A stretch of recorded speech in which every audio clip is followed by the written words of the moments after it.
mulai. Bismillahirrahmanirrahim. Assalamualaikum warahmatullahi wabarakatuh.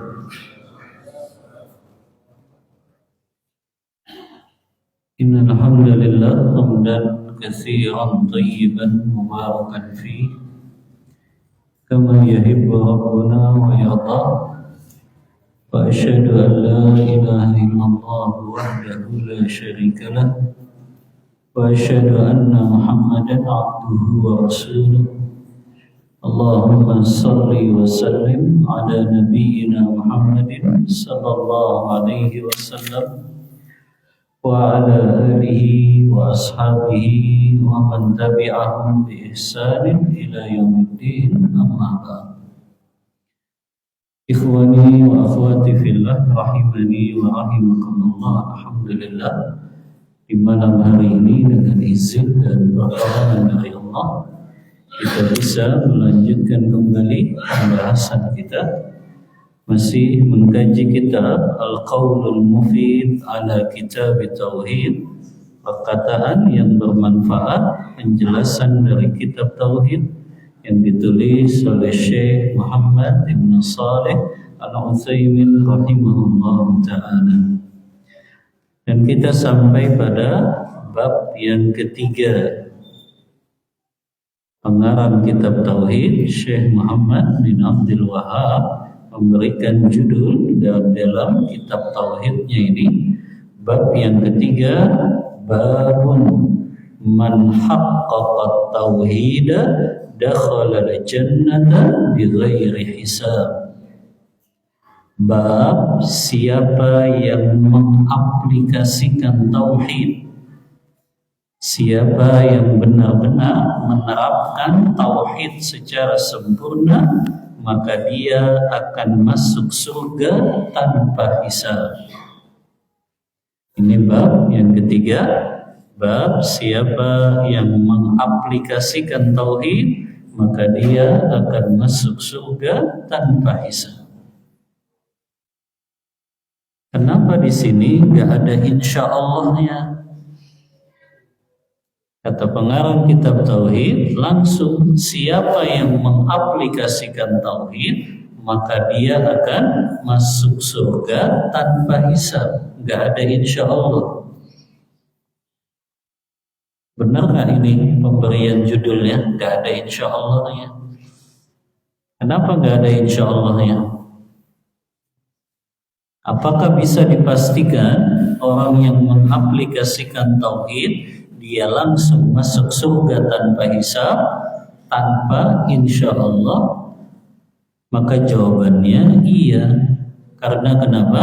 Karena ini berasal dari ketetapan dalil-dalil yang Allah sebutkan, yang nanti kita akan bahas.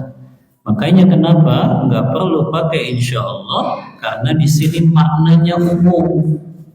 Siapapun yang mengaplikasikan tauhid secara sempurna, maka dia akan masuk surga tanpa hisab. Ini maknanya umum.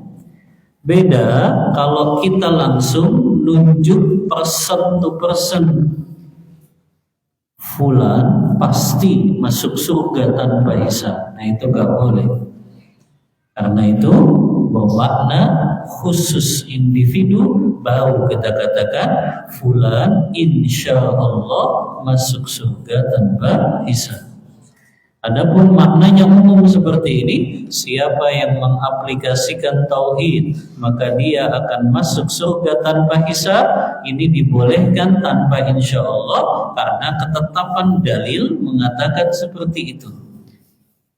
Adapun menunjuk individu-individu tertentu pasti masuk surga tanpa hisab, nah itu yang tidak diperbolehkan. Karena tidak ada jaminan kalau individu-individu tersebut betul-betul dia akan masuk surga tanpa hisab, karena ini perkara yang gaib. Kemudian di sini pengarang kitab Tauhid Syekh Muhammad bin Abdul Wahhab menyebutkan tentang man haqqaqa tauhid. orang yang mengaplikasikan tauhid. Kata Syekh Utsaimin, orang itu tidak disebut mengaplikasikan tauhid kecuali dia memenuhi 3 perkara ini. Ya, seseorang nggak disebut betul-betul mengaplikasikan tauhid kecuali dia menerapkan 3 perkara ini. Apa itu? Yang pertama, al-ilmu. Dia mengetahui ilmu makna tentang hakikat tauhid tersebut. Gak mungkin dia bisa mengaplikasikan tauhid kalau makna hakikat tauhid dia tidak memahaminya, dia belum mengilmuinya. Makanya Allah Ta'ala berfirman dalam surah Muhammad ayat ke-19, fa'lam annahu la ilaha illallah. Ketahuilah, ilmuilah bahwasannya tidak ada sesembahan yang berhak disembah kecuali hanya Allah saja. Maka yang pertama, orang baru bisa mengaplikasikan tauhid kapan? Kalau dia mengilmui tentang tauhid tersebut. Dia tahu lawannya tauhid syirik, dia tahu macam-macam kesyirikan, dia tahu rukun-rukun tauhid, dia tahu tentang pembatal-pembatal kalimat tauhid. Itu kan namanya ilmu. Maka dia nggak akan bisa mengaplikasikan tauhid ini secara sempurna kalau nggak tahu ilmunya. Yang kedua, kata Syekh Utsaimin, seseorang nggak bisa mengaplikasikan tauhid kecuali al-i'tiqad. Dia benar-benar meyakini tauhid tersebut. Bukan sekedar berilmu, bukan sekedar tahu makna dan hakikat tauhid, tapi dia nggak meyakini tauhid tersebut. Sama seperti orang-orang Arab Quraisy, atau yang pernah kita bahas, sama seperti pamannya Rasulullah, Abu Thalib. Dia tahu tentang hakikat tauhid ini, bahkan dia menyampaikan dalam bait syairnya, sungguh aku mengetahui sebaik-baik agama yang betul-betul datang dari Allah semata itu hanyalah agama yang dibawa Muhammad saja. Artinya dia tahu itu, mengilmui, tapi gak mau meyakininya. Makanya Allah celah orang-orang yang seperti ini, kata Allah dalam surah Shad ayat yang ke-5. Ketika orang-orang kafir musyrik menolak, aja'alal alihata ilahan wahida inna hadza la syai'un ujab. Ketika mereka tahu itu dakwahnya Muhammad hanya menjadikan sesembahan mereka hanya kepada Allah yang Esa, artinya mereka harus meninggalkan sesembahan-sesembahan mereka selain Allah. Makanya kata mereka, apakah Muhammad akan menjadikan ilah-ilah yang kita ini banyak, ya, ilah-ilah yang banyak yang kita miliki cuma satu ilah saja? Ini sesungguhnya perkara yang aneh dan mengherankan.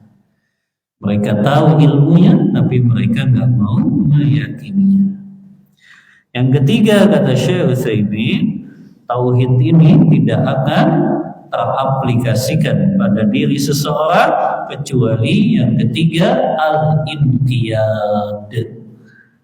Dia tunduk dan patuh kepada perintah dan larangan Allah Ta'ala. Orang yang betul-betul mengaplikasikan tauhid, dia akan tunduk dengan segala yang Allah perintahkan dan segala yang Allah larang. Makanya kalau ada orang dia mengklaim tauhidnya benar tapi masih ninggalin sholat, itu adalah klaim yang batil. Karena hakikat orang yang tauhidnya benar, orang yang tauhidnya sempurna, itu orang yang tunduk dan patuh kepada segala perintah Allah dan Rasulnya. Makanya Allah cela orang-orang kafir musyrik juga. Di dalam surah As-Saffat ayat ke-35, 36, kata Allah, innahum kanu idza qila lahum la ilaha illallah yastakbirun. Mereka itu adalah orang-orang yang apabila dikatakan kepada mereka tidak ada sesembahan yang hak kecuali Allah, mereka malah bersikap sombong. Mereka gak mau tunduk. Kita pernah bahas ya, orang yang sombong itu hakikatnya batul haqqi wa ghamdun nas. Dia tolak kebenaran dari Allah dan dia remehkan mukmin yang lain. Maka kalau ada orang nggak mau nerima dalil-dalil ayat-ayat yang itu wahyu dari Allah, itu adalah orang yang sombong. Sama orang kafir sudah diajak untuk menyembah kepada Allah yang Esa, tapi mereka malah bersikap sombong menolak kebenaran tersebut. Nah, ini 3 perkara yang bisa menjadikan seseorang teraplikasikan tauhidnya. Kemudian kata pengarang kitab ini, dakhala al-jannata bighairi hisab. Ini penyempurna bab sebelumnya. Bab sebelumnya tentang apa? Tentang apa bab sebelumnya? Antum sudah lupa bab sebelumnya. Keutamaan tauhid. Maka ini penyempurna. Penyempurnanya apa? Bagian dari keutamaan tauhid, seseorang kalau dia betul-betul mengaplikasikan tauhid, dia akan masuk surga tanpa hisab. Para ulama menjelaskan, manusia nanti di yaumul hisab itu terbagi menjadi 3 kelompok. Manusia nanti di yaumul hisab, di hari perhitungan, di hari mereka akan diaudit, itu terbagi menjadi 3 kelompok. Kelompok pertama, mereka yang dihisab oleh Allah dengan hisab al-arab namanya. Hisab al-arab. Apa itu hisab al-arab? Hisab yang ringan. Dan itu berlaku bagi siapa? Orang yang beriman dan bertakwa kepada Allah. Termasuk ya mereka yang tunduk dengan perintah-perintah Allah, tapi mereka belum sempurna tauhidnya. Nah, kelompok pertama ini mereka dapatnya hisab al-arab namanya. Ain, ra, dod bahasa Arabnya. Apa itu hisab al-arab? Hisab al-arab itu Allah hisab hamba tersebut antara dirinya dengan Allah saja tanpa penerjemah, dan Allah tutup. Jadi Allah nggak tampakkan amal-amalnya di hadapan manusia yang lain. Ini namanya hisab al-arab. Ini untuk kelompok yang beriman dan bertakwa. Yang kedua, ada hisab yang disebut hisab munaqasyah. Hisabnya disebut hisab munaqasyah. Apa itu hisab munaqasyah? Hisab yang berat. Karena Allah akan menampakkan amal-amal hamba tersebut di hadapan manusia yang lain, tidak Allah rahasiakan. Dan mereka akan diperiksa oleh Allah secara detail. Dan ini yang akan berlaku bagi orang-orang kafir musyrik dan orang-orang fasik yang gemar bermaksiat. Ini yang dimaksud hadis Rasulullah riwayat Bukhari dan Muslim. Man nukisha faqad uzziba. Siapa yang dihisapnya dengan hisap munaqasyah, maka dia akan tersiksa. Aisyah ketika dengar hadis ini nanya sama Rasulullah, "Ya Rasulullah, bukankah Allah berfirman, fa amma man utiya kitabahu biyamini fasawfa yuhasabu hisaban yasira." Adapun orang-orang yang diberikan catatan amalnya dengan tangan kanan, maka dia akan dihisab dengan hisab yang ringan.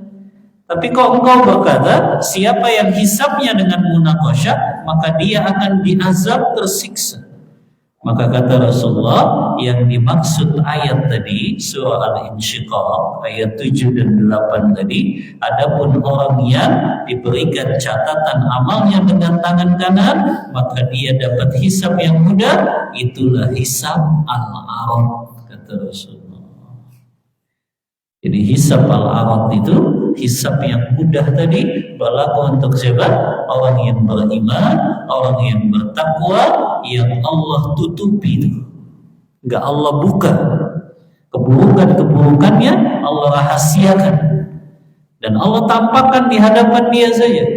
Fulan, betul nggak kamu mengamalkan ini? Apakah malaikat pencatat amal salah mencatatnya?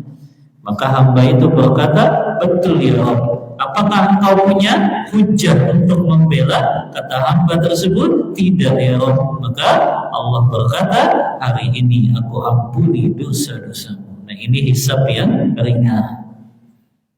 Ya, berlaku bagi siapa? Orang yang beriman, bertakwa, Allah rahasiakan hisabnya antara dirinya dengan Allah saja. Beda dengan hisab munaqasyah. Allah tampakkan segala amal-amal keburukannya di hadapan manusia yang lain. Nah, ini namanya hisab munaqasyah. Nah, ini yang dimaksud hadis Rasulullah, man nukisha faqad uzziba. Siapa yang dihisabnya dengan hisab munaqasyah, maka dia telah diazab dan tersiksa. Adapun yang ketiga, ini mereka yang tidak melalui hisab dan tidak mendapatkan azab. Mereka yang tidak melalui hisab, artinya tidak dihisab amal keburukannya, segala maksiat yang pernah dia lakukan itu gak dihisab lagi. Ya, dia langsung masuk ke dalam surga. Nah, ini maksudnya. Orang itu gak dihisab maksiatnya yang pernah dia lakukan, dosa yang pernah dia lakukan, itu tidak dihisab, dihitung lagi oleh Allah Ta'ala. Nah, inilah keutamaan orang yang betul-betul mengaplikasikan tauhid. Kita masuk dalil yang pertama dari bab ini. Bab siapa yang mengaplikasikan tauhid, maka dia akan masuk surga tanpa hisab. Dalil yang pertama, ada 3 dalil saja dalam bab ini. 2 dari Al-Quran, 1 dari hadis Rasulullah. Dalil pertama, firman Allah Ta'ala, surah An-Nahl ayat 120. Surah An-Nahl ayat 120. Allah Ta'ala berfirman, Inna Ibrahim kana ummatan qanitan lillah hanifa wa lam yaku minal musyrikin. Kata Allah Ta'ala, sesungguhnya Nabi Allah Ibrahim itu kana ummatan. Ummatan di sini maknanya adalah imam. Ibrahim di sini adalah seorang pemimpin. Walaupun para ulama tafsir menafsirkannya, makna pemimpin di sini dia layak untuk diteladani. Jadi makna ummah di sini bukan umat, tapi maknanya pemimpin yang layak untuk diteladani.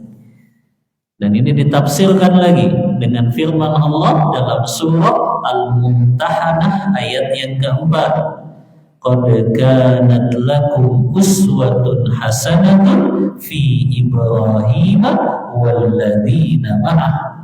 Sungguh telah ada suri tauladan yang baik pada pribadinya Nabi Allah Ibrahim yang layak untuk dijadikan apa? Qudwah, kalian teladani. Makna imam di sini adalah maknanya dia pemimpin yang layak diteladani. Walaupun ada sebagian ulama tafsir yang menafsirkan, diantaranya Abdullah bin Mas'ud, kata Ibnu Katsir, Abdullah bin Mas'ud menafsirkan ummah di sini maknanya adalah muallimun nas al khair, orang yang selalu mengajarkan manusia kebaikan. Ini makna yang terkandung dalam kata ummah. Jadi orang yang mengajarkan kepada kebaikan itu juga maknanya ummah yang dia dianggap sebagai pemimpin.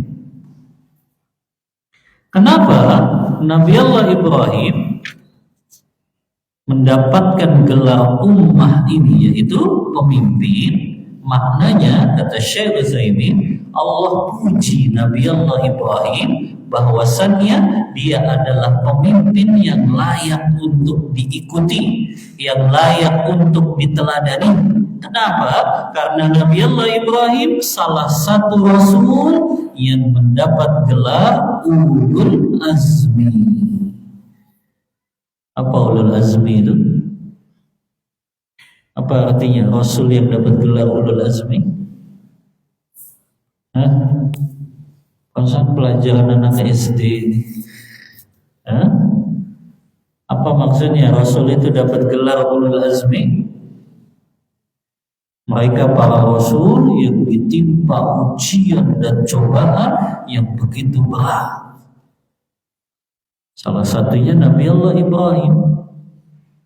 Beliau ujiannya apa? Dilempar ke api. Tapi dengan izin Allah, bukan malah kepanasan, malah kedinginan Nabi Allah Ibrahim, karena Allah tolong ya Nabi Allah Ibrahim yang dia senantiasa mendakwahkan tauhid kepada kaumnya. Apalagi ujiannya Nabi Allah Ibrahim disuruh menyembelih anaknya yang sudah mulai tumbuh ABG, tidak terlalu kecil balita dan tidak terlalu besar, masih ABG, masih imut-imut ya, anak yang sudah dia tunggu-tunggu kelahirannya ya. Kan Ibrahim baru memiliki anak di usia 80-an tahun, padahal doanya dari 20 tahun 30 tahun, tapi baru Allah kasih 80-an tahun. Ketika Allah kasih, Allah uji, disuruh menyembelihnya dengan tangannya sendiri. Ini ujian yang berat ya. Tapi Nabi Allah Ibrahim lulus dan patuh dengan perintah Allah tersebut, maka Allah berikan dia gelar Ulul Azmi ya. Begitu juga Nabi Allah Ibrahim, orang yang memiliki keyakinan yang kuat, tawakal yang total. Anda pernah sampaikan kepada antum tafsirnya Imam Al-Baghawi, Ma'alimut Tanzil itu, ketika beliau menafsirkan firman Allah Ta'ala dalam surah Al-Anbiya itu, ketika Namrud memerintahkan masyarakatnya hariku, bakar ini yang namanya Ibrahim ini, karena dia sudah menghancurkan patung-patung Tuhan-Tuhan kita. Maka Nabi Allah Ibrahim ketika akan dilempar ke dalam api yang panas, dulu kan ngelemparnya kayak gini ya, apinya itu sudah berkobar tinggi. Maka ketika akan dilempar itu Ibrahim, datang malaikat Jibril.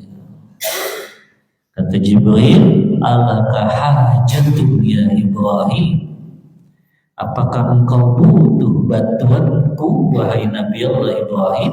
Apa jawaban Ibrahim? Amma ilaika fala, adapun kepadamu wahai Jibril, aku nggak butuh bantuanmu. Hasbiyallah wa ni'mal wakil, cukup bagiku Allah sebaik-baik penolong. Dia tawakalnya padahal dalam keadaan genting. Ya, kalau kita mungkin dalam keadaan gitu, oh ini mah darurat, udahlah nggak apa-apa. Ya, dia tawakal totalnya Nabi Allah Ibrahim. Sudah mau dilempar ke api, aku gak butuh pertolonganmu wahai Jibril, karena engkau makhluk, aku makhluk. Maka cukup sebaik-baik penolong adalah Allah Ta'ala.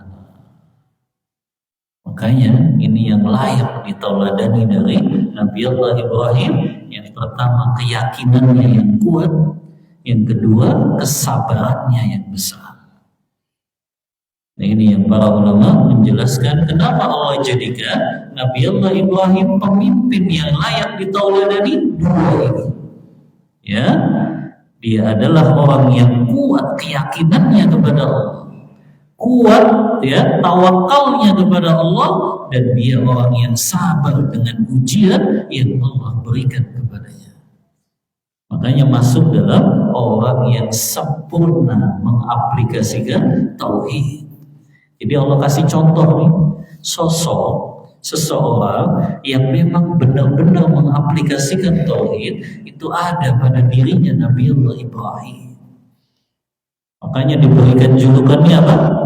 Walidu at-tauhid, bapaknya tauhid. Ya.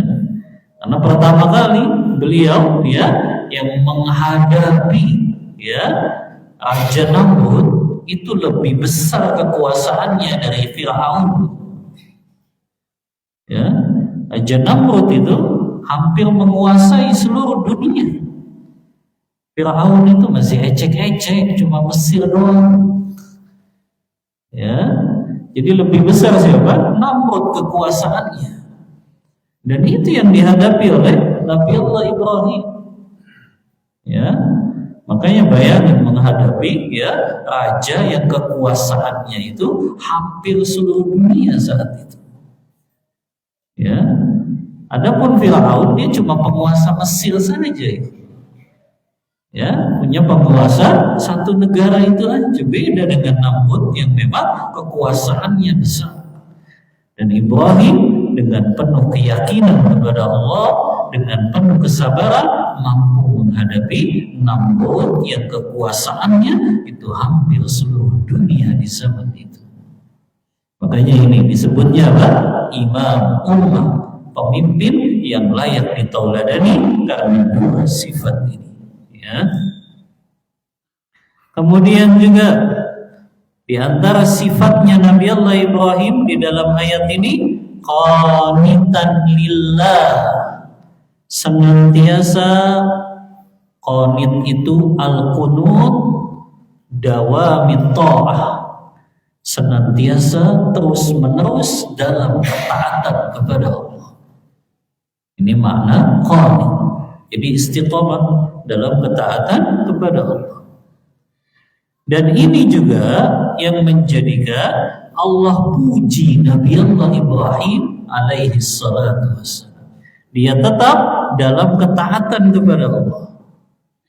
Kemudian yang ketiga, Hanifah. Apa itu Hanif? Hah? Antum yang punya anak namanya Hanif apa artinya? Apa Hanif? Hah? Apa? Lembut? Bukan. Kurus. Kurus itu nahif. Hah? Oh lurus. Lurus mah mustaqim lurus. Ya. Hanif itu senantiasa condong kepada tauhid. Ya. Artinya mengisahkan Allah saja. Makanya yang keempatnya apa sifatnya? Walam yaku minal musyrikin. Dia tidak pernah menyekutukan Allah dan berlepas diri dari orang-orang musyrik. Makanya surah Al-Mumtahanah ayat 4 kan Nabi Allah Ibrahim berkata, ya, idz qala liqaumihim, ya, Ibrahim berkata kepada kaumnya, anni bari'um minal musyrikin, aku berlepas diri dari kesyirikan yang kalian lakukan. Nah ini yang sering diistilahkan para ulama al-wala wal bara'. Gak boleh kita cinta kepada orang kafir, gak boleh kita cinta dengan tradisinya orang kafir, gak boleh kita punya rasa suka pada hari rayanya orang kafir. Karena seluruh para nabi ngajarin kita berlepas diri dari yang namanya segala kesyirikan. Makanya aneh kalau ada kaum muslimin seneng tuh nyaksiin barongsai. Barongsai itu perayaan hari rayanya siapa? Hah? Imlek. Ya, itu perayaan kesyirikan. Ya, ada lagi yang senang dengan perayaan hari Valentine. Ada lagi yang senang dengan hari hantu internasional, Halloween. Itu perayaannya orang kafir, gak layak. Ya, untuk kaum muslimin ikut-ikutan, harusnya berlepas diri dengan segala hari raya perayaan orang-orang kafir musyrik. April Mop, tahu nggak antum April Mop? Nah, itu anda baru tahu artinya. Mereka melegalkan untuk berbohong, untuk membuat lelucon dan tawa. Khusus satu hari itu mereka bolehkan bohong. Ya, aneh, bohong kok dilegalkan. Ya, lihat, kita berlepas diri dari segala yang namanya perayaan-perayaan kemusyrikan. Nah ini walam yaku minal musyrikin. Allah puji Nabi Allah Ibrahim karena berlepas diri dari kesyirikan. Makanya pernah Anda sampaikan kan, Nabi Allah Ibrahim pernah dianggap berkata bohong kepada kaumnya. Kapan? Ketika Ibrahim diajak untuk menyembah kepada bintang-bintang. Jadi kaumnya tuh ngajak Ibrahim untuk menyaksikan Tuhan-Tuhan bintang. Ya, apa kata Ibrahim? Faqala inni saqim, dalam surah As-Saffat. Enggak, saya dalam keadaan sakit. Walaupun para ulama tafsir menafsirkan Ibrahim di sini bukan sakit secara zahir, tapi hatinya sakit melihat kaumnya menyembah kepada selain Allah. Gak mau Ibrahim ikut-ikutan tuh, ya, menyaksikan kaumnya menyembah kepada bintang-bintang. Nah ini, ya, dakwahnya Nabi Allah Ibrahim betul-betul walam yaku minal musyrikin. Sedikit pun gak pernah jatuh kepada yang namanya kesyirikan. Nah hari ini Al-Bara' ini yang mulai lepas dari kaum muslimin. Al-Bara' gak berlepas diri dari kesyirikan. Mereka masih ikut-ikutan kebiasaannya orang kafir, tradisinya orang kafir, perayaannya orang kafir. Berapa banyak kaum muslimin masih merayakan ulang tahun tuh? Banyak tidak? Tradisinya orang kafir. Dalam hal penampilan apalagi ngikut-ngikutin penampilannya orang kafir. Cukuran mohak gitu, untuk mohak. Ya, kanan kirinya dibotakin, disisain tengahnya. Itu kan dilarang, namanya cukuran qazah. Kata sahabat Abdullah bin Umar dalam hadis riwayat Muslim, "Naha Rasulullah sallallahu alaihi wasallam 'anil qazar." Rasulullah larang cukuran dengan qazar karena itu menyerupai orang-orang kafir. Bayangin dalam hal penampilan. Pernah Anda sampaikan juga dalam hal penampilan kita dianjurkan menyemir uban. Kalau ubannya sudah warna putih.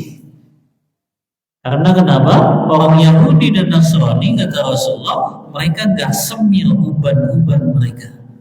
Maka kata Rasulullah, fakhalifuh. Dalam hadis Bukhari Muslim kan gitu, kata Rasulullah, innal yahuda wan nasara la yasbuhun fakhalifuhum. Sesungguhnya orang Yahudi dan Nasrani mereka gak menyemir uban-uban mereka, maka selisihi mereka dengan kalian nyemir uban-uban kalian. Tapi dijelaskan lagi dalam hadis riwayat Muslimnya, ghayyiru hadza wajtanibus sawad. Kalian ubah uban-uban kalian dengan selain warna hitam. Maka kenapa kita disuruh nyemir uban kita untuk menyelisihi orang kafir? Karena hadis ini kan awalnya bapaknya Abu Bakar itu dihadirkan ke hadapan Rasulullah saat Fathu Mekah. Siapa bapaknya Abu Bakar As-Siddiq? Siapa bapaknya Abu Bakar?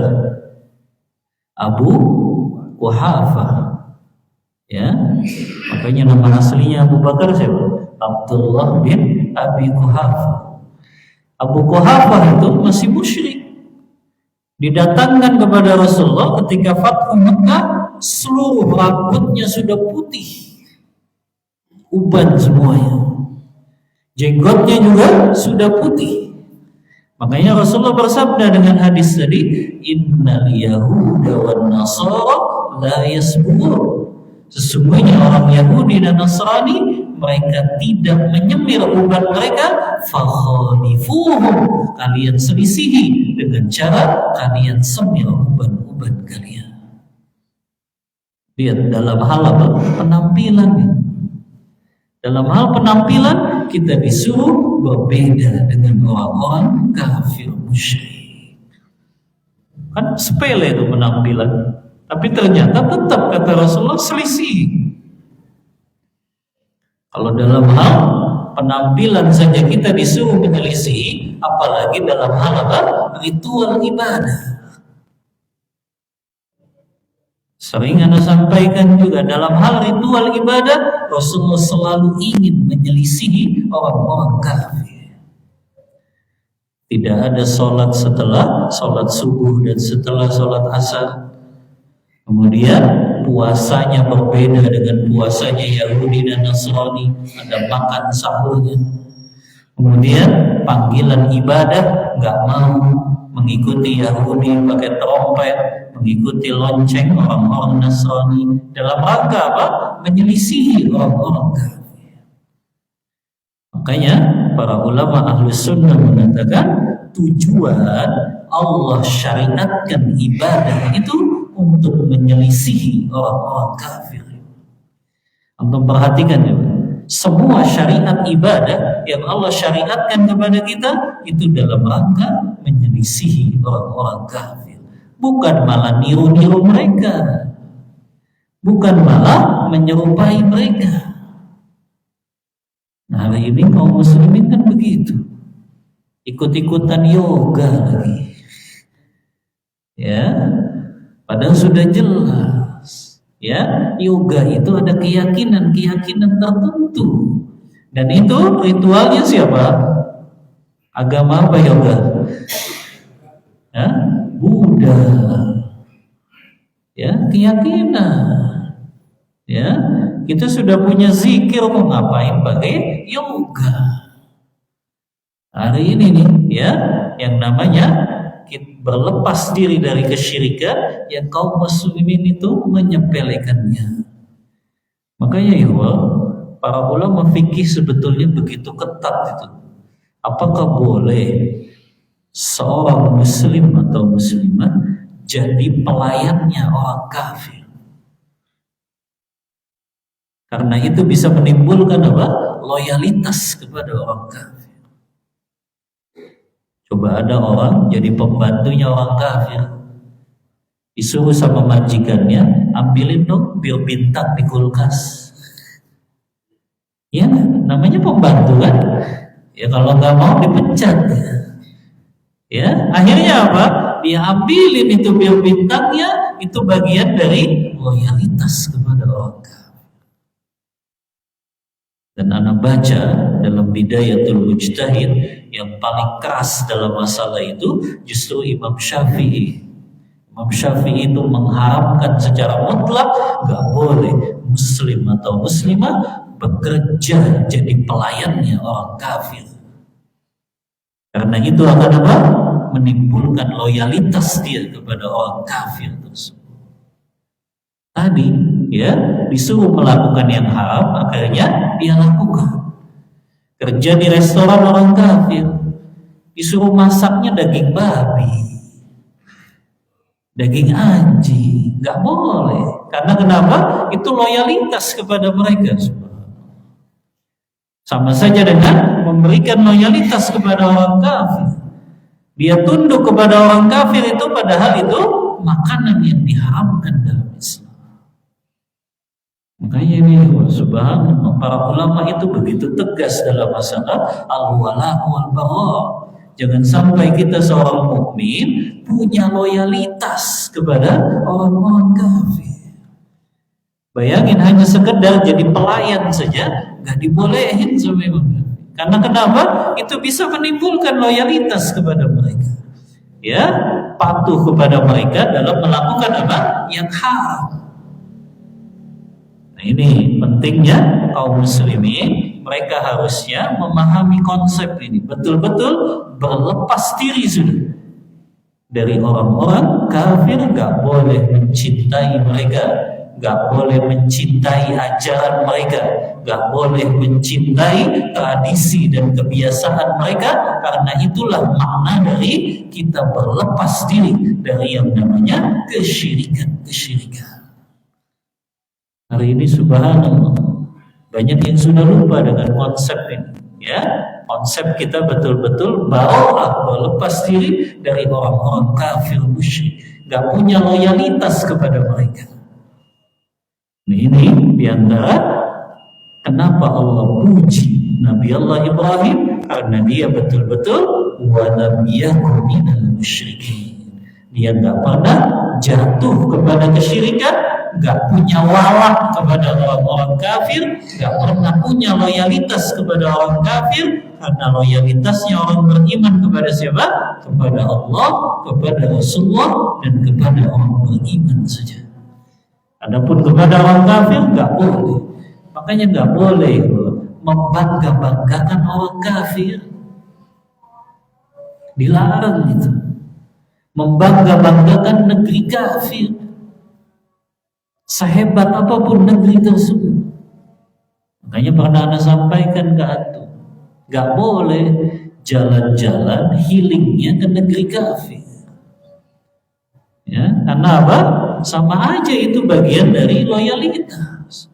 Membanggakan negerinya, ya, ini negeri yang hebat, gak boleh. Memuji-muji orang kafir itu bagian dari wala, loyal. Ya, karena tetap aja bahasa Al-Quran apa kepada orang kafir? Ulaika hum syarrul bariyah. Mereka itu seburuk-buruknya makhluk di muka bumi. Allah kok yang bilang di Al-Quran. Selama mereka masih kufur kepada Allah, syirik kepada Allah, mereka seburuk-buruknya makhluk di muka bumi. Kalau ngomong gini depan TV sudah intoleran. Ya, intoleran. Karena kenapa? Karena dianggap apa? Menjelek-jelekan. Enggak, memang begitu kan bahasa Al-Quran. Ya, masa kita mau ubah bahasa Al-Quran? Emang lafaznya seperti itu kan? Ulaika hum syarrul bariyah. Al-Quran yang bilang, ya, Al-Quran yang mengatakan mereka sebuah makhluk. Ya, sudah azan.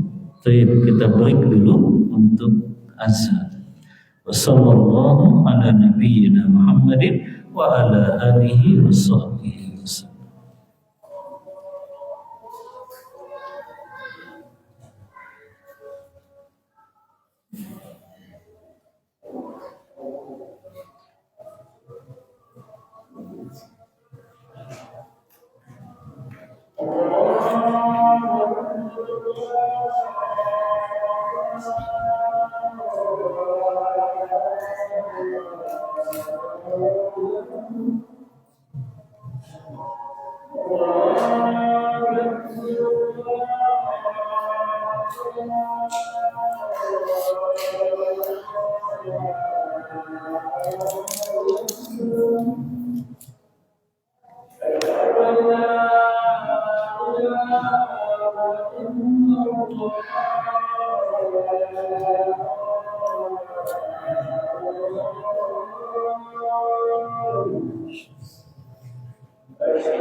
Baik, kita lanjut. Bismillah, alhamdulillah, wassalatu wassalamu ala rasulillah wa ala alihi wa ashabihi wa mawalah, amma ba'd. Baik, kita bahas tadi dalil yang pertama tentang 4 sifat yang Allah puji Nabi Allah Ibrahim di dalam ayat ini. Yang pertama, sifatnya ia adalah pemimpin yang layak untuk diteladani. Yang kedua, Nabi Allah Ibrahim qanitan lillah, senantiasa taat, istiqamah, taat kepada Allah Ta'ala. Yang ketiga, hanifah, Orang yang hanif senantiasa condong kepada tauhid, hanya mengesahkan Allah saja. Yang keempat, walam yakun minal musyrikin. Dia enggak pernah jatuh kepada kesyirikan, termasuk melepas diri dari orang-orang kafir musyrik. Kemudian kata Syekh Utsaimin, siapa yang memperhatikan sosok kepribadian Ibrahim alaihi salatu wassalam ini, maka dia akan dapatkan bahwasannya Nabi Allah Ibrahim orang yang sudah mencapai tingkatan kesabaran yang besar dan tingkatan keyakinan yang kuat. Karena tidak mungkin Allah Ta'ala memuji seseorang di dalam Al-Quran kecuali pasti ada keistimewaan dalam sosok orang tersebut. Dan Nabi Allah Ibrahim orang yang punya dua ini, sabar dan keyakinan yang kuat. Orang yang gak bisa sabar, dia gak akan bisa punya keyakinan yang kuat. Sebaliknya, orang yang masih ragu dengan sesuatu, maka dia nggak akan bisa sabar. Ibrahim punya dua ini. Keyakinan yang kuat akan balasan Allah pada hari kiamat, itu yang membuat dia sabar. Nah ini, bagi para da'i meneladani ini. Kalau dia yakin dengan balasan Allah pada hari kiamat, maka segala caci maki, mugi, direndahkan, itu enggak membuat dia mundur dari jalan dakwah ini. Karena kenapa? Dia yakin dengan balasan pada hari kiamat nanti. Sebaliknya, kalau keyakinannya kuat, dia akan bisa sabar dengan ujian dan cobaan apapun. Makanya orang kalau dia tauhidnya kuat, tauhidnya benar, ujian sebesar apapun itu, masalah sesulit apapun itu, dia akan terus tegar. Beda dengan orang yang tauhidnya lemah, diuji dengan masalah sedikit, bunuh diri, frustasi, depresi. Karena kenapa? Keyakinannya lemah kepada Allah. Beda dengan orang yang keyakinannya kuat, kokoh, tawakalnya kuat kepada Allah, bersandarnya kuat kepada Allah. Seberat apapun ujiannya, dia akan sabar. Sebaliknya tadi ya, orang yang dia nggak kokoh keimanan dan tauhidnya, dia nggak akan bisa sabar dengan ujian, dan juga dia nggak bisa bertahan untuk taat kepada Allah. Makanya kata Syekh Utsaimin, kaidahnya kata beliau, wajib bagi orang yang mengetahui bahwasannya ketika Allah puji salah satu hambanya di dalam Al-Quran, maka itu memiliki dua tujuannya. Jadi kalau ada Allah puji nih hambanya di dalam Al-Quran, tujuannya itu ada dua, kata Syekh. Apa tujuannya? Yang pertama, mahabbatu hadzal ladzi asnallahu alaihi khairan. Tujuannya Allah puji hambanya ini di dalam Al-Quran untuk kaum muslimin mencintai hamba tersebut yang memiliki sifat-sifat yang Allah puji hamba tersebut. Jadi tujuannya itu dalam rangka apa? Mencintai. Tadi 4 sifat Nabi Allah Ibrahim itu dicintai oleh Allah. Dan bukti Allah cinta kepadanya, Allah letakkan namanya di dalam Al-Quran dan Allah puji Nabi Allah Ibrahim.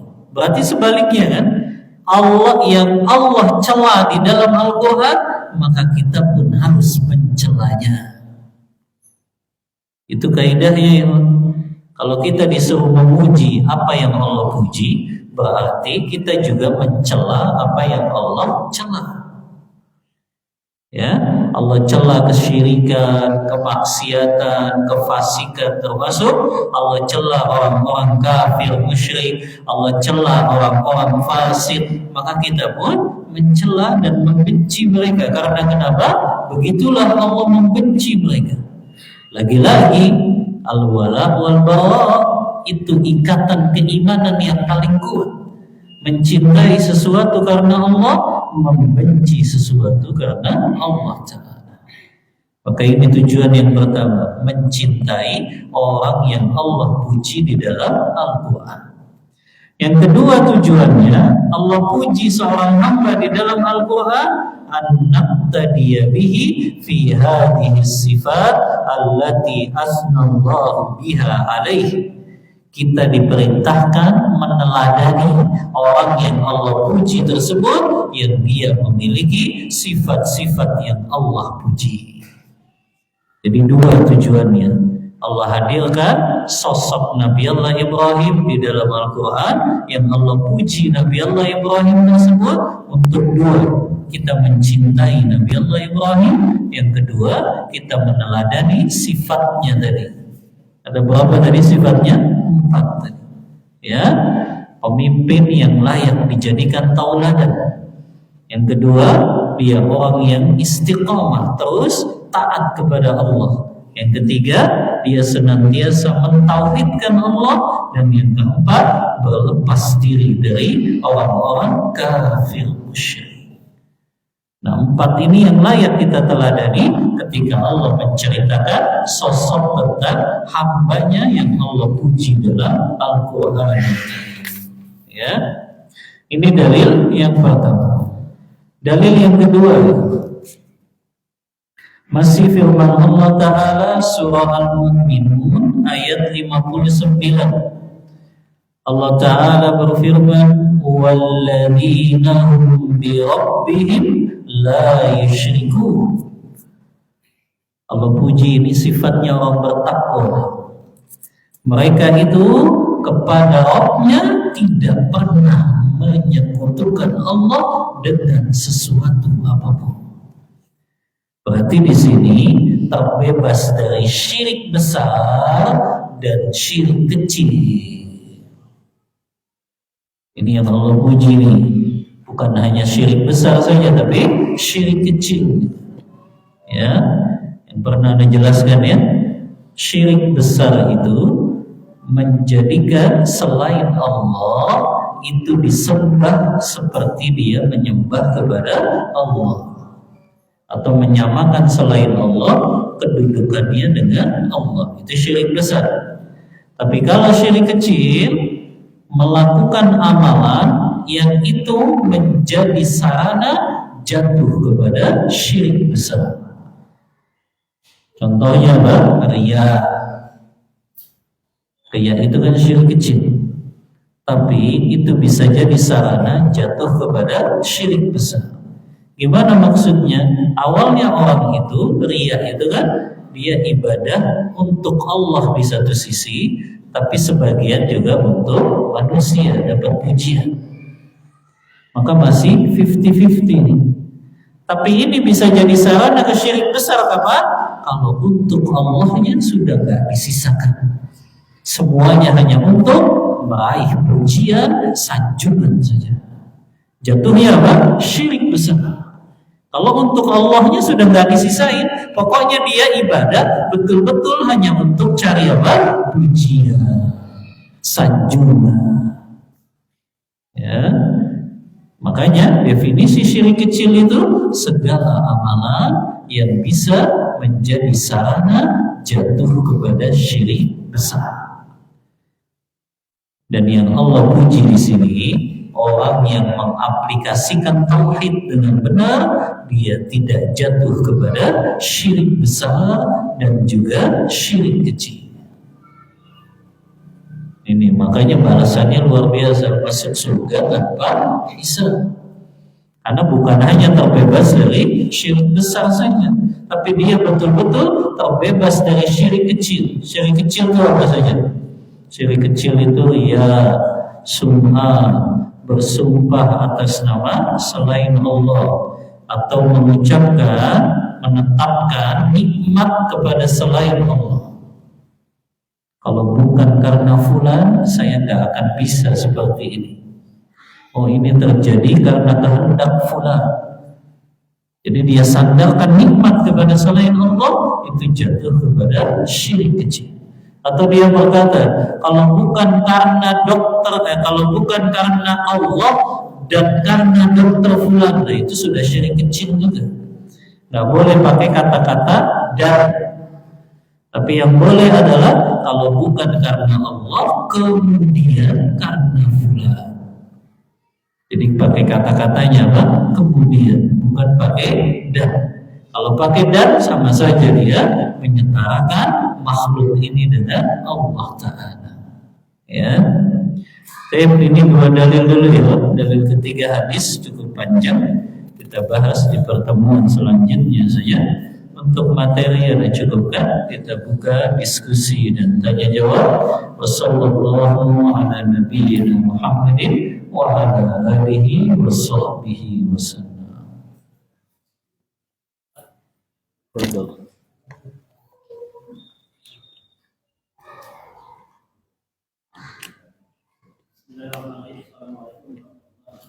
Waalaikumsalam.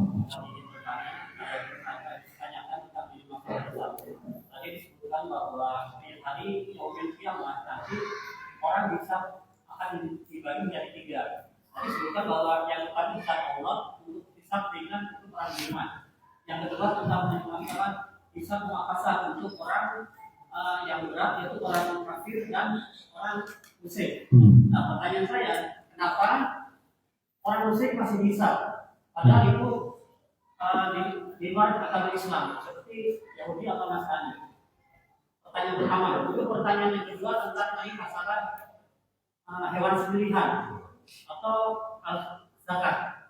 Nah, yang ingin saya tanyakan yaitu tentang masalah sembelihan. Di sini dijelaskan kenapa di surat Al-Maidah ayat 5 di surat kelima di situ disebutkan bahwa makanan hasil sembelihan dari orang ahli kitab itu halal bagimu untuk dimakan. Bukankah ahli kitab itu yaitu orang-orang yang berpegang teguh pada kitab selain Al-Quran, yaitu Yahudi atau Nasrani?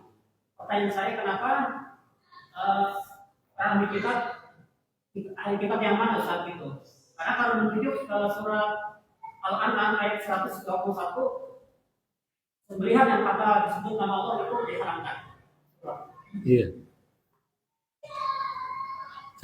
Jazakallah ya, pertanyaan yang bermanfaat. Yang pertama, kenapa orang kafir dihisab juga? Kan seluruh amal kebaikan mereka sudah jelas terhapus. Terus apa hikmahnya orang kafir itu juga dihisab? Memang para ulama akidah berbeda pendapat. Apakah orang kafir itu dihisab atau tidak? Tapi mayoritas para ulama akidah menetapkan orang kafir tetap dihisab. Ya. Lalu apa hikmahnya? Mereka menyebutkan hikmah kenapa orang kafir musyrik tetap dihisab pada hari kiamat. Yang pertama, Allah ingin menegakkan hujjah dan keadilannya. Jadi Allah ingin mendengar argumen-argumen orang kafir dalam rangka Allah ingin tunjukkan Allah itu adil. Kalau Allah mau, Allah langsung lemparkan ke neraka saja mereka. Tapi enggak, Allah ingin dengar argumen mereka. Kenapa kok mereka sampai matinya kafir? Bukankah telah datang Rasul kepada mereka? Bukankah telah datang ulama yang menyampaikan kepada mereka? Makanya Allah ingin dengar argumen mereka apa sih? Kok sampai mati tetap dalam kekafirannya? Lihat bagaimana bijaksananya Allah, tetap ya Allah hisab mereka justru dalam rangka apa? Menegakkan hujjah dan keadilan Allah Ta'ala. Allah ingin dengar argumen mereka dan Allah ingin tunjukkan Allah memasukkan mereka ke dalam neraka itu bukan karena Allah zalim, tapi karena keadilan Allah Ta'ala. Nah, ini yang pertama, kenapa orang kafir tetap dihisab. Ya, yang kedua, hikmahnya kenapa orang kafir itu tetap dihisab? Karena orang yang dalam keadaan kafir itu kekufurannya bertingkat-tingkat. Maka Allah hisab untuk menetapkan mana tingkatan kekufuran dari masing-masing orang kafir tersebut. Ada orang kafir yang mungkin dia kafir saja, tapi dia nggak main judi, nggak minum khamr, nggak makan riba. Ada kan orang kafir yang kayak gitu. Tapi ada juga yang dia sudah kafir, minum khamr, main judi, makan riba, semuanya dilakuin maksiat zina, maka tingkatannya nanti beda tuh nerakanya. Nah di situ Allah ingin tetapkan level nerakanya ini masuknya yang mana, yaitu melalui apa? Hisab. Ya, karena tidak ada yang terzalim. Maka orang kafir dia dihisab untuk menetapkan dia ada di tingkatan level yang mana yang akan dia dapatkan azabnya tersebut. Nah ini setidaknya dua hikmah kenapa orang kafir tetap dihisab pada hari kiamat. Yang kedua, sembelihan ahlul kitab memang Allah mengatakan dalam surah Al-Maidah ayat 5, al-yawma uhilla lakumut thayyibat wa ta'amukum hillul lakum wa ta'amuhum hillul lakum. Hari ini telah aku halalkan makanannya ahlul kitab. Makanan mereka itu halal untuk kalian dan makanan kalian juga halal untuk mereka. Yang dimaksud sembelihan ahlul kitab di sini berarti Yahudi atau Nasrani. Itu pun mereka bisa halal kalau mereka nyembelihnya baca basmalah. Yang kedua, mereka ketika nyembelih tidak menyebut nama selain Allah. Karena bisa saja kan orang Nasrani nyembelih ayam tapi dia sebut nama Allah, dia sebut juga nama Bismi Maryam misalnya. Dengan nama Maryam, dengan nama Roh Kudus, itu sama sembelihannya jadi haram dagingnya untuk dimakan. Jadi yang dimaksud dihalalkan harus memenuhi dua syarat ini juga. Muslim saja kalau dia nyembelih nggak baca basmalah, dagingnya halal atau tidak? Tidak. Ini Muslim, apalagi yang di bawah Muslim, yaitu ahlul kitab, Yahudi dan Nasrani. Kalaupun mereka nyembelih sama syaratnya. Mereka nyembelih harus baca basmalah dan mereka tidak menyebut nama selain Allah. Itu yang dimaksud. Sembelihan mereka baru dianggap halal. Makanya kenapa sebagian ulama mengharamkan kita terima hadiah dari orang kafir berupa daging binatang sembelihan. Antum mungkin punya tetangga orang Kristen atau orang Yahudi, sembelihan mereka asalnya halal, tapi kalau memenuhi syarat tadi.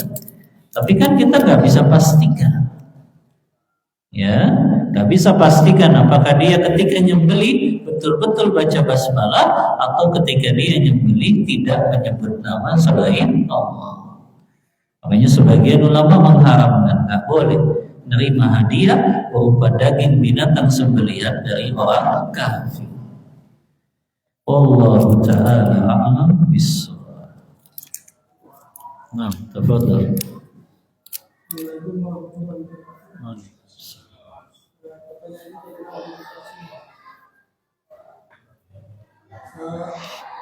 Saya mendengar dari bahwasanya sholat suruh itu hadisnya Apa? Sholat syuruk. Oh. Malah katanya hadisnya Toib tertekan. Nah ini apakah ini benar ini? Sholat suruh itu bahwasanya karena di sini melakukan seperti itu. Setiap syuruk gitu. Suruh itu hadisnya kan Toib dan terus yang kedua, sholat sunnah yang dilakukan sebelum zuhur itu kan akan 4 rakaat. Nah, 4 rakaat ini apa sama dengan kita melakukan seperti sholat zuhur, wajib zuhur, 4 rakaat, 1 salam. Sama. Seperti halnya sholat sunnah sebelum subuh pagi, sama. Jadi ada ustaz yang mengatakan sholat zuhur itu sebelum sholat zuhur itu sama gitu, 1 salam. Jadi 4 rakaat itu 1 salam. Misalnya dengan sholat wajib zuhur, apakah itu benar? Apa 2 salam? Salam. Iya, jazakallah khair. Pertanyaan yang bermanfaat. Yang pertama, hadis tentang sholat syuruk ya, itu doif jiddan, berarti lemah sekali. Wallahu a'lam, Anda belum meneliti lebih lanjut apakah memang ya tentang sholat syuruk itu hadisnya lemah sekali. Tapi sebetulnya yang dimaksud sholat syuruk itu sholat duha di awal waktu. Ya, sholat duha di awal waktu. Yang memang ada keutamaannya hadis yang tadi. Yang sepengetahuan Anda sih dihasankan oleh Syekh Albani. Ya, artinya bisa dijadikan sebagai hujjah. Siapa yang dia, hadisnya kan riwayat Tirmidzi. Siapa yang melaksanakan sholat subuh berjamaah di masjid ya, kemudian dia tidak bergeser dari tempatnya, dia berzikir kepada Allah sampai matahari meninggi sepanjang 1 tombak, kemudian dia sholat 2 rakaat.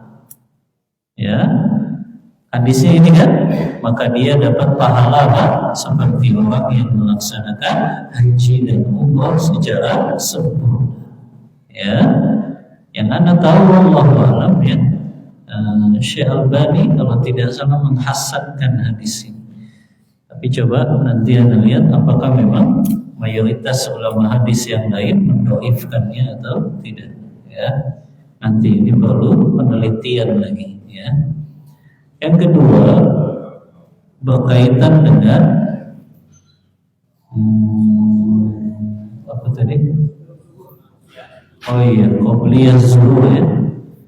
Allahu a'lam, yang Anda tahu hadisnya itu sholat malam maupun sholat siang hari itu masna 2 rakaat salam, 2 rakaat salam. Ya, maka Anda belum tahu itu kalau ada hadis yang menyebutkan sholat 4 rakaat sebelum zuhur itu 1 kali salam saja. Karena hukum asalnya yang kembali kepada sholat malam dan siang hari itu semuanya 2 rakaat salam, 2 rakaat salam. Ya, wallahu ta'ala a'lam bissawab. Mana dulu nih? Sini dulu ya. Betul.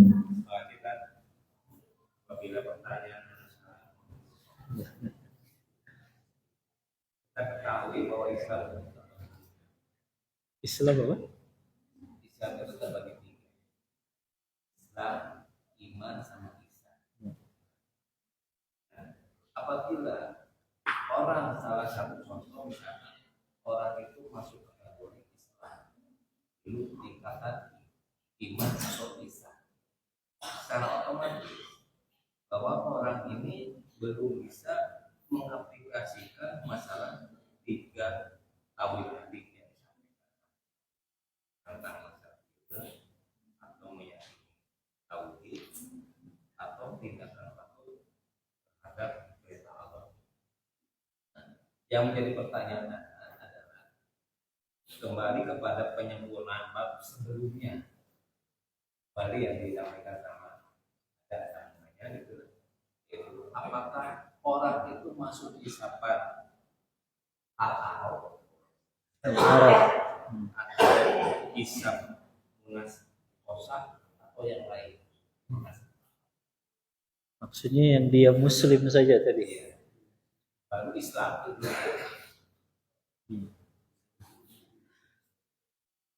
Iya, jazakallahu khairan, pertanyaan yang bermanfaat. Tingkatan keislaman seseorang memang dibagi menjadi 3 tadi ya. Dia muslim, dia mukmin, dan dia muhsin.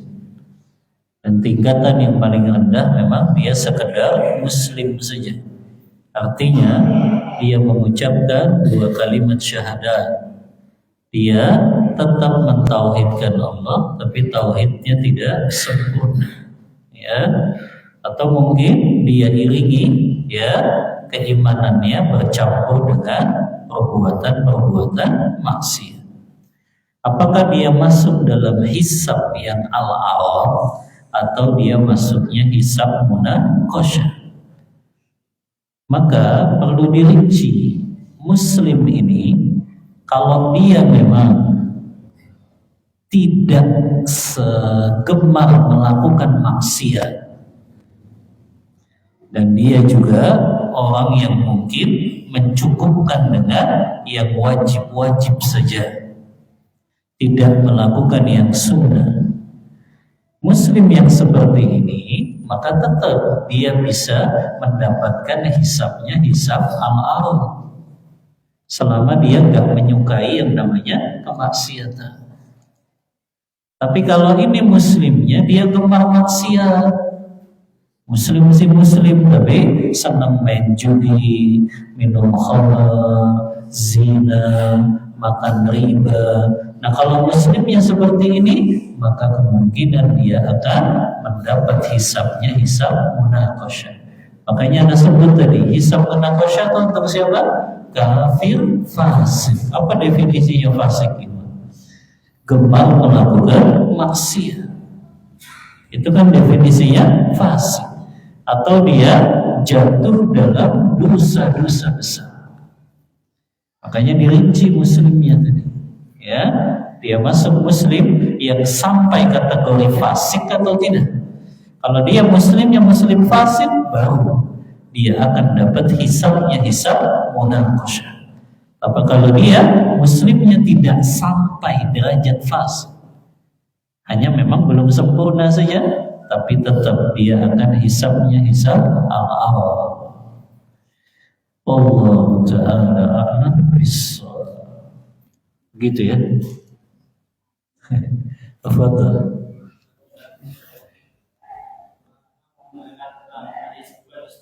Hadis uban. Iya.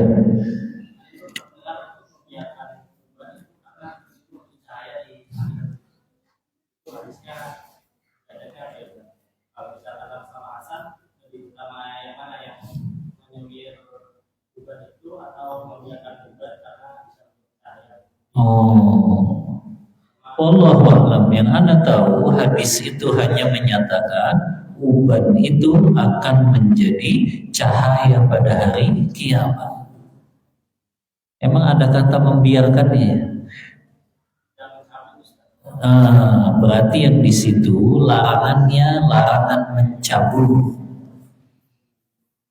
Ya, larangan di situ larangan mencabutnya. Adapun sunnahnya menyemirnya, maka tidak bertentangan. Ya, jadi uban itu yang nggak boleh adalah dicabut karena itu akan jadi cahaya pada hari kiamat. Adapun menyemirnya untuk menyelisihi orang Yahudi dan Nasrani, maka itu sunnah, dianjurkan. Makanya tadi kata Rasulullah, fakhalifuhum.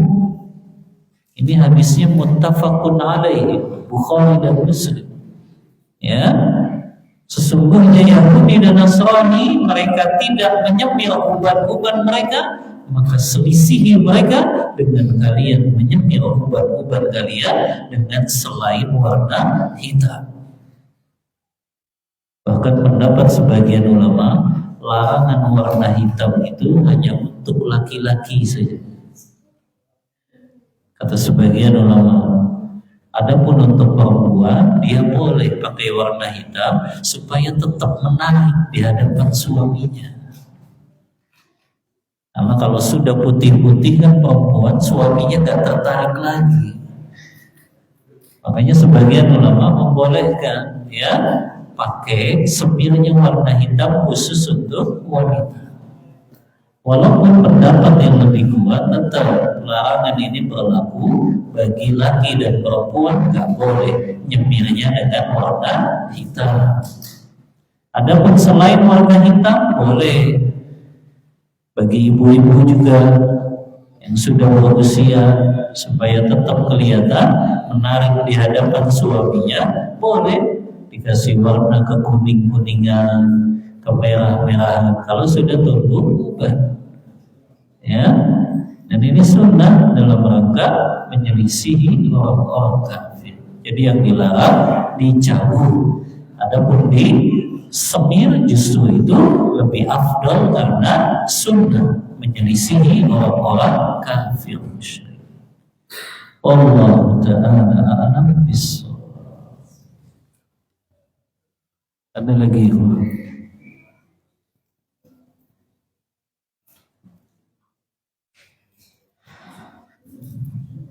Ada? Oh iya. Antum sudah lapar kayaknya. Gak disiapin makan ya, Pak. Baik, kita cukupkan kajian kita pada malam hari ini.